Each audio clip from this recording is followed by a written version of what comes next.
baru aja sampai dia. Tapi ditaruh. Gue harus berteman. Come on. Hai guys, apa kabar kalian semua? Semoga dalam keadaan baik dan bahagia ya. Kali ini saya akan mereview sebuah film yang bertemakan horor lagi nih. Kayaknya lebih seru yang horor ya guys. Siapa nih pecinta horor? Film ini berjudul Alaspati yang rilis pada tahun 2018. Tanpa berlama-lama, kita langsung saja ke alur ceritanya. Oh iya, buat kalian yang belum subscribe, mohon dibantu subscribe ya guys. Terima kasih. Film ini menceritakan tentang 5 orang sahabat yang bernama Dito, Randy, Vega, Jesse, dan Raya. Mereka berlima ini merupakan seorang YouTuber yang sering membahas tentang tempat-tempat mistis dan berbau-bau horor gitu. Nah, di sini Raya mendapatkan tempat yang bernama Hutan Alaspati, yang katanya kalau ada orang yang masuk ke dalam hutan tersebut, dia nggak akan bisa balik lagi. Demi menaikkan viewers YouTube, mereka pun setuju untuk pergi ke tempat yang Raya maksud. Kemudian Raya menelpon Jesse yang masih di kampus saat itu. Keesokan harinya mereka pun kemudian berangkat ke hutan Alaspati. Di tengah perjalanan mereka kelaparan dan memutuskan untuk makan dulu. Mereka juga bertanya kepada ibu pemilik warung makan itu, apakah hutan Alaspati sudah dekat dari sini? Ibu itu menjawab sudah. Ibu itu juga menjelaskan kalau hutan Alaspati itu adalah kuburan orang-orang yang dihukum mati dan selamanya mengalami siksaan. Untuk pergi ke alam baka nggak bisa dan kembali ke alam nyata pun nggak diterima. Begitulah nasib mayat yang ada di hutan Alaspati itu. Setelah selesai makan, mereka bergegas melanjutkan perjalanan. Untuk sampai ke hutan Alaspati, mereka harus melewati sungai dan tebing-tebing yang tinggi. Singkat cerita, mereka sampailah di hutan Alaspati. Mereka segera mempersiapkan peralatan rekaman sebelum memasuki hutan lebih dalam. Di sini Jesse meminta doa kepada penonton agar semuanya selamat. Ketika Randy akan merekam hutan, ia dikejutkan dengan adanya sosok hitam misterius. Dan tiba-tiba sosok itu hilang. Tak lama kemudian ia melihat sosok berbaju putih yang mirip dengan kuntilanak. Mereka yang melihat itu menjadi ketakutan. Untungnya Raya sadar kalau itu adalah Vega. Dito segera menyiapkan alat perekam suara. Tiba-tiba ia mendengar suara teriakan orang yang disiksa dari arah lain. Akhirnya mereka menemukan makam orang-orang yang disebutkan si ibu rumah makan tadi. Biasanya mayat itu disimpan di bawah tanah, tetapi mayat di sini dibuat seperti ini. Dan dengan beraninya mereka menaiki makam dan menertawakan mayat itu. Wah, demi viewers gini amat ya, Wak. Lalu Raya juga dengan sengaja mengambil kalung salah satu mayat. Setelah mereka naik, tinggal Jesse yang gak berani naik karena takut hal buruk terjadi. Semuanya pun meminta Jesse agar berani naik, agar penonton mereka menjadi semakin banyak. Dengan terpaksa, akhirnya Jesse pun naik. Dan saat naik, tiba-tiba makam itu roboh, yang membuat kayunya menusuk Jesse, dan seketika itu juga Jesse meninggal. Bukannya menolong, mereka segera lari dan pulang ke rumah masing-masing. Raya pun mandi dan membersihkan darah Jesse yang menempel di tubuhnya. Dito pun menyesal dan berharap hari ini tidak pernah terjadi. Randy terlihat sedang melamun dengan kondisi tubuh yang masih berlumuran darahnya Jesse. Mulai saat itulah teror menghantui mereka. Mulai dari rumahnya Raya, kursi bergerak dengan sendirinya. Keesokan paginya, asisten rumah tangga Raya bilang kalau ada yang ngikutin Raya saat balik dari hutan. Soalnya barang-barang yang ada di rumah berpindah tempat. Raya yang mendengar itu langsung berangkat ke kampus. Karena kejadian di hutan itu, persahabatan mereka pun mulai renggang. Randy mau ngajak bicara soal masalah itu, tapi Raya menolak dan memilih untuk menutupi kasusnya. Saat di kelas, Raya yang sedang melamun dikejutkan dengan datangnya arwah Jessie di depan kaca. Dan ternyata itu hanya halusinasi Raya saja. Raya segera keluar dari kelas dan pergi ke kantin. Di kantin, ia pun melamun kembali karena terus kepikiran kejadian kemarin. Tiba-tiba HP Raya jatuh dengan sendirinya. Ketika ia mengambil HP-nya, ia melihat di bawah meja ada kaki perempuan yang sedang duduk di depan kursinya. Dan ternyata perempuan itu adalah Rizka, teman sekelasnya Jessie. Rizka tanya tentang keberadaannya Jessie, soalnya ia tahu kalau Jessie pergi ke hutan bersama Raya dan yang lainnya. Rizka juga bilang kalau ibu Jessie khawatir karena Jessie belum pulang ke rumah. Ibu Jessie terus-terusan tanyain Jessie ke Rizka. Padahal Rizka nggak tahu kalau Jessie ada di mana. Rizka juga bilang kalau Raya dan teman-temannya jangan memberikan pengaruh buruk kepada Jessie. Lalu Rizka bilang udah lapor ke pihak kampus dan ia akan memastikan jika Raya dan teman-temannya akan diinterogasi. Setelah itu ia pun pergi.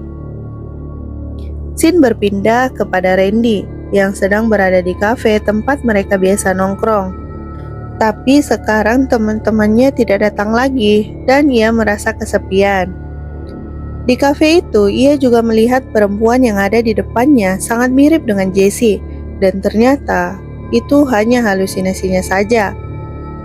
Kemudian berpindah ke Raya, dia yang tertidur dan bermimpi tentang hantu Jessie. Keesokan harinya, saat di kampus, Raya ditelepon oleh ibunya Jessie. Ibu Jessie nanya apakah Jessie sedang bersama Raya, soalnya HP Jessie sudah nggak aktif selama 2 hari. Karena waktu itu Jessie bilang mau ke hutan, dan ia berpikir lagi bersama Raya. Raya yang ketakutan segera bohong dan mengatakan jika ia tidak tahu Jessie ada di mana. Setelah telepon mati, saat di kelas Raya sangat terkejut ketika melihat video perjalanan mereka menuju Alaspati diupload ke YouTube. Raya segera menghampiri Dito, tapi Dito bilang bukan dia yang upload video itu. Karena mereka berisik di dalam kelas, mereka pun diusir dari kelas. Di luar kelas, tiba-tiba Dito menghilang dan kampus pun berubah menjadi Alaspati. Raya juga melihat tubuh Jessie yang masih tertusuk kayu. Raya pun ketakutan karena kepala Jessie berputar sampai ke belakang dan ternyata itu hanya halusinasinya saja. Kemudian Raya dan Dito menemui Randy. Raya nanya kepada Randy soal postingan video perjalanan ke hutan Alaspati. Tetapi Randy menjawab bukan dia. Mungkin saja yang posting videonya si Vega, soalnya Vega lagi butuh uang untuk bayar kos. Dan seketika itu juga Rizka memanggil mereka bertiga dan mengatakan kalau mereka bertiga dipanggil ke ruangan dosen. Dan sebelum itu Raya meminta Randy untuk menghapus postingan tadi. Setelah itu mereka bertiga mulai diinterogasi karena mereka bertiga teman dekatnya Jessie. Dosen ini bertanya, Vega ada di mana? Mereka jawab kalau Vega nggak masuk karena sakit. Dosen tersebut juga menyarankan agar mereka terus terang saja supaya keadaan bisa lebih baik. Karena jika terus tidak ada kabar, pihak kampus terpaksa membawa kasus ini ke pihak kepolisian. Setelah itu mereka keluar dari ruangan dosen. Raya kemudian pergi ke kosan Vega. Ia melihat Vega sedang murung dan tampak seperti orang yang ketakutan. Ternyata selama ini Vega selalu dihantui oleh arwahnya Jessie. Nah, saat itu arwah Jessie pun datang kembali dan segera menyerang mereka berdua. Untungnya mereka masih bisa keluar dari rumah itu. Dan untuk sementara Vega juga menginap di rumah Raya. Karena kondisi Vega yang seperti ini, Raya memanggil Dito dan Randy ke rumahnya dan segera membicarakan masalah yang saat ini mereka hadapi. Di sini mereka mulai saling menyalahkan satu sama lain.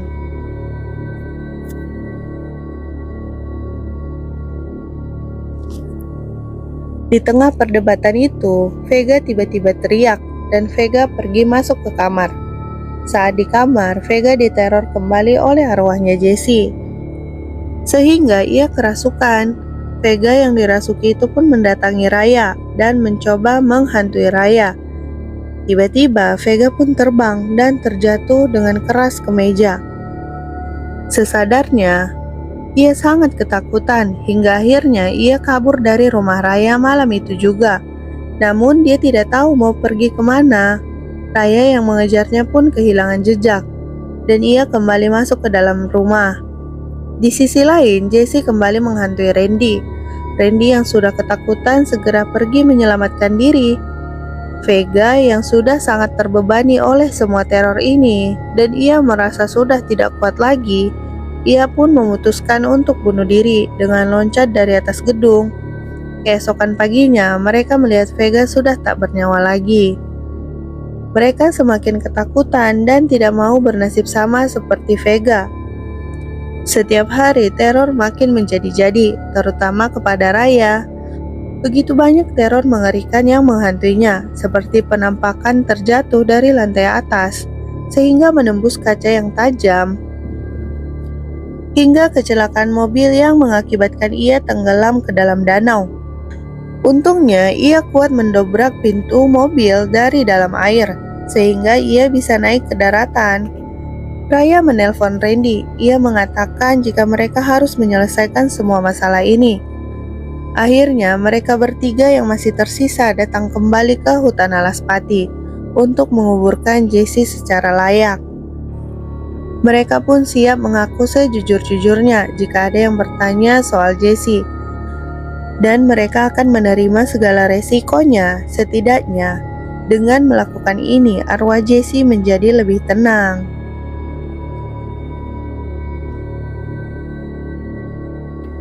Sesampainya di rumah, anehnya mereka semua masih diteror. Dito pun tewas karena diserang oleh seseorang. Randy tewas karena menggorok lehernya sendiri. Dan Raya pun tewas di tangan sosok hitam.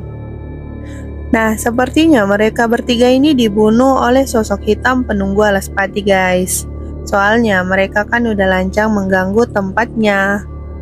Nah, buat kita semua guys, kalau misalnya kita baru datang ke tempat-tempat baru, sebaiknya tetap menjaga sikap, ucapan, dan tingkah laku sih. Karena kan kita nggak tahu di tempat tersebut ada makhluk sosok yang merasa terganggu dengan keberadaan kita atau tidak.